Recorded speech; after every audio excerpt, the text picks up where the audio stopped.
So, I mean, that is, really going to be a sticking point should the perjury charges go forward. Wow. Interesting. Yeah. Well, I know you've got some better things to tell us. Yes. Well, I don't know. I mean, whenever we're talking about the economy, we don't have a lot of positive to talk about, especially being that the Dow is down almost 300 points today and has fluctuated back and forth. But the automakers will submit their restructuring plan to Congress sometime this week, if not today, and it's suspected that they will ask for additional bailout funds should they be able to demonstrate that they can meet specific conditions set forth by Congress. That could sort of be good news. Hopefully that what they present makes some sense and gets them some reprieve and keeps some jobs in Detroit. Absolutely, and it looks like the next major piece of legislation coming down the pike will be a $50 billion housing bill to stop foreclosures around the country, and so that's something else to keep an eye out for. Excellent. Now, are we expecting that bill out tomorrow? I think I heard something. Well, at least it's going to follow today, so maybe not as quickly as tomorrow. This week, do you think? Yeah, it'll be sometime this week. Good. Yeah, folks are excited about it. Yes. Excellent. Well, we certainly appreciate you chiming in with us. If there were some other points that we missed, perhaps it'll carry over next week. I know folks are excited to hear about this housing stimulus and how quickly it'll trickle down. We've heard conversation from folks that, hey, listen, I need some help. My mortgage is due. So absolutely, and that's going to be very important. Once the Obama camp can get past the automaker bailout and they can start focusing on housing, there'll be more details that'll be released. But right now we're just talking about it in concept only. Excellent. Well, Zara, as always, you're very informative. We appreciate your assistance, and we look forward to speaking with you next week. Thanks so much. Have a great week. Sure.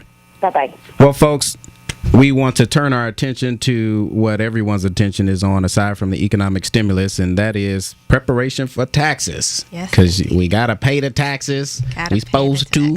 As they say, supposed to. That's right.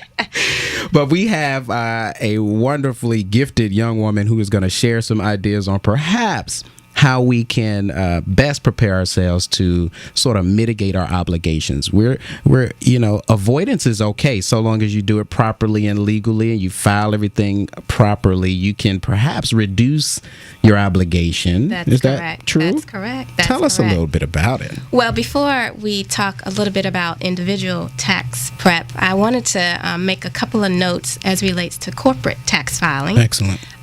Corporate tax filing for those who have corporations set up to be a C Corp or an S Corporation.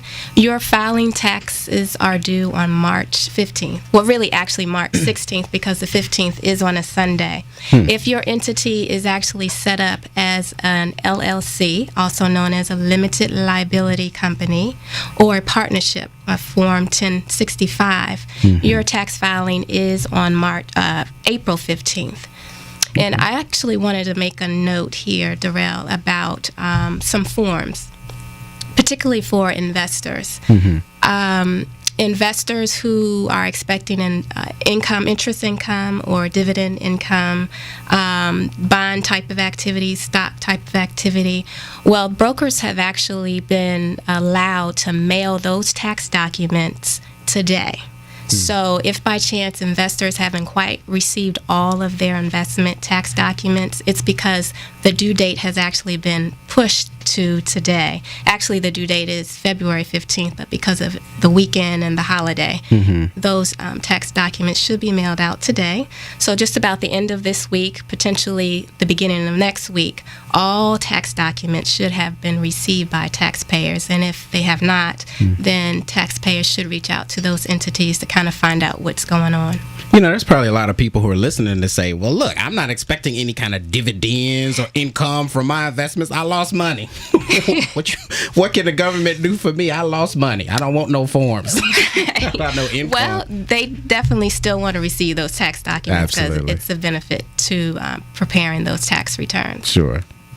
On the individual tax side, a couple of things to note as it relates to preparing individual tax returns. As we're talking about the stimulus, well, I actually have wonderful good news, and Zora actually hit on it as it relates to the first-time home buyer credit. Mm-hmm.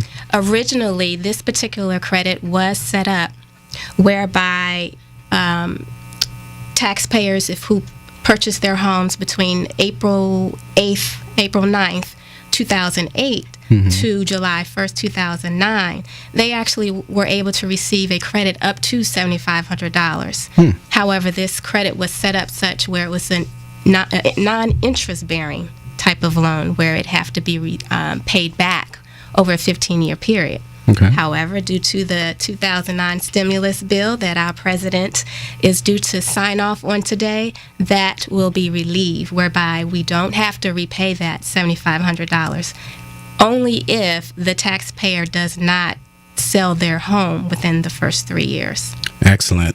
Well, those are wonderful tips, and we want you all to stay tuned as we lead up to tax season, because we're going to continue to give you wonderful tips and have great expert guests to come and share it with us.